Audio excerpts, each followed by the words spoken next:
రాష్ట్రంలో ఈరోజు red book రాజ్యాంగంతో ఏ రకంగా అదుపు తప్పిపోతే పోలీస్ వ్యవస్థ ఎంతగా దిగజారిపోతుంది అని చెప్పడానికి నిదర్శనం ఈరోజు తెనాలిలో మన కళ్ళ ఎదుటే కనిపిస్తా ఉన్న సత్యం.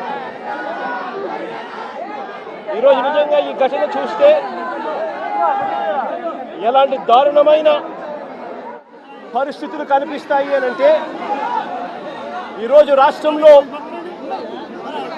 జరుగుతూ ఉన్న అనేక సంఘటనలు ఒకసారి గమనించినట్లయితే ఆ ప్రతి సంఘటన కూడా ఏ రకంగా చంద్రబాబు నాయుడు గారు ఆయన పార్టీ రెడ్ బుక్ రాజ్యాంగం తీసుకొని వచ్చి పోలీసు వ్యవస్థను దుర్వినియోగం చేస్తూ తనకు వ్యతిరేకంగా ఏ గొంతు వినిపించినా కూడా ఆ గొంతు అణగదొక్కే కార్యక్రమంలో భాగంగా ఏ రకంగా చంద్రబాబు నాయుడు గారు దగ్గరుండి వైఎస్ఆర్సీపీకి సంబంధించిన మాజీ మంత్రుల మీద, మాజీ ఎమ్మెల్యేల మీద, నాయకుల మీద, కార్యకర్తల మీద, సోషల్ మీడియా కార్యకర్తల మీద ఏ రకంగా తప్పుడు కేసులు పెడతా ఉన్నాడు, ఏ రకంగా తప్పుడు సాక్ష్యాలు సృష్టిస్తూ ఉన్నాడు, ఏ రకంగా వాళ్ళని జైళ్ళల్లో పెడతా ఉన్నారు, ఏ రకంగా చట్టాన్ని చేతిలోకి తీసుకోవడం ఒక పరిపాటిగా మారిపోయింది అనడానికి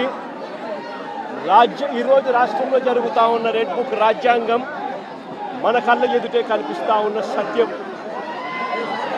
ఆ రకంగా రెడ్ బుక్ రాజ్యాంగాన్ని ఉపయోగపెడుతూ అదుపు తప్పిపోతే పోలీస్ వ్యవస్థ, ఆ పోలీస్ వ్యవస్థ ఎలాంటి వికృత రూపం దాలుస్తుంది అని చెప్పడానికి నిదర్శనం ఈరోజు తెనాలిలో జరిగిన ఘటన.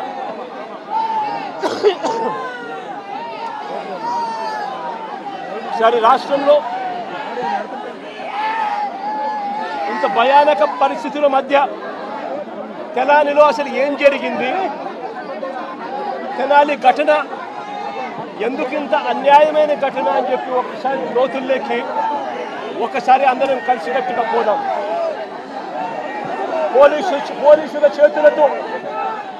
పోలీసుల చేతిలో దెబ్బలు తిన్నవారు రాకేష్ అనే పిల్లాడు, దోమా రాకేష్ అనే పిల్లాడు, ఇంకొక పిల్లోడు షేబ్రోలు జాన్ విక్టర్ అనే పిల్లోడు, ఇంకొక పిల్లోడు కరీముల్లా అని.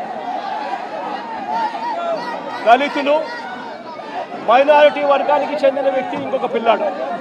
అంటే అణగారిన వర్గాలు, అంటే సామాజికంగా ఆర్థికంగా వెనకబడిన వర్గాలు. ఒకసారి ఈ ఘటన ఎలా జరిగింది అనేది ఒకసారి గమనించండి. రాకేష్ అనే పిల్లోడు అసలు తెనాలిలో కూడా ఇక్కడ ఉండడు. తాను జొమాటో అనే కంపెనీలో ఉద్యోగస్తుడు. హైదరాబాదులో తాను పనిచేస్తూ ఉన్నాడు. హైదరాబాదులో పనిచేస్తూ ఉన్న ఈ రాకేష్ అనే పిల్లాడు, జొమాటో అనే కంపెనీలో పనిచేస్తూ ఉన్న ఈ రాకేష్ అనే పిల్లోడు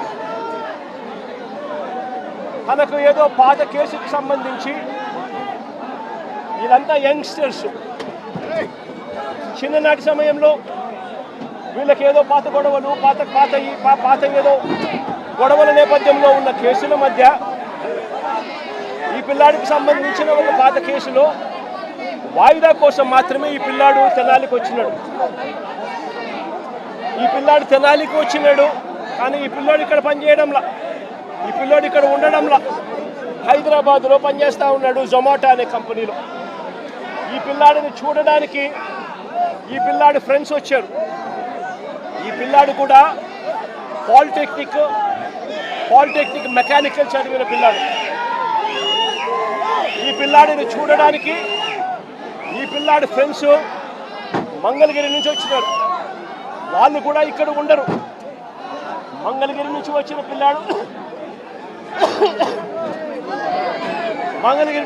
పిల్లాడు విక్టర్ అనే పిల్లాడు. ఈ విక్టర్ అనే పిల్లాడు జూనియర్ అడ్వకేట్. ఈ విక్టర్ అనే పిల్లాడు జూనియర్ అడ్వకేట్. ఈ జాన్ విక్టర్ అనే పిల్లాడు జూనియర్ అడ్వకేట్. ఈ పిల్లాడు బార్ కౌన్సిల్లో రిజిస్టర్ అయిన సర్టిఫికేట్. జూనియర్ అడ్వకేట్ గా ప్రాక్టీస్ చేస్తా ఉన్న ఈ పిల్లాడు చూడడానికి ఈ పిల్లాడు వచ్చాడు. ఈ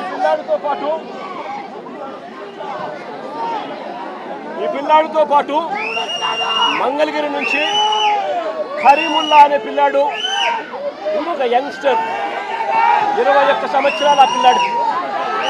ఇంకొక యంగ్స్టర్ అక్కడ తాను కూడా తనాల్లో ఉండడు, తాను కూడా మంగళగిరిలో ఉంటాడు. ఈ Babulal otherwise known as Karimullah ఒక మెకానిక్ పిల్లాడు.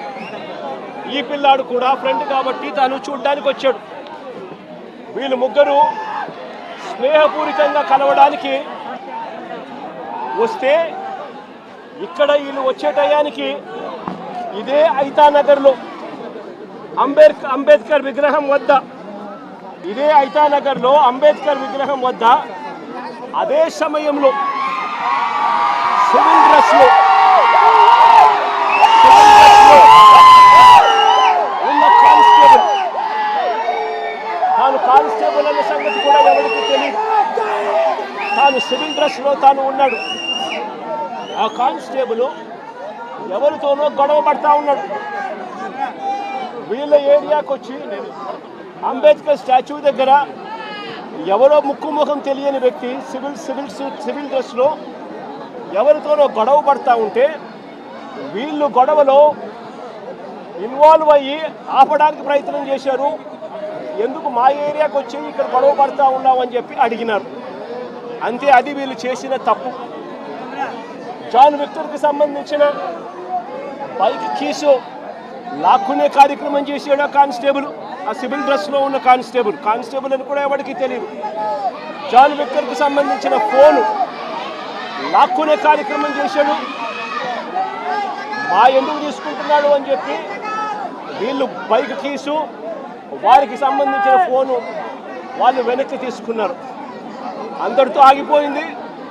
ఎవరి దారి కొద్దీ వాళ్ళు వెళ్ళిపోయారు.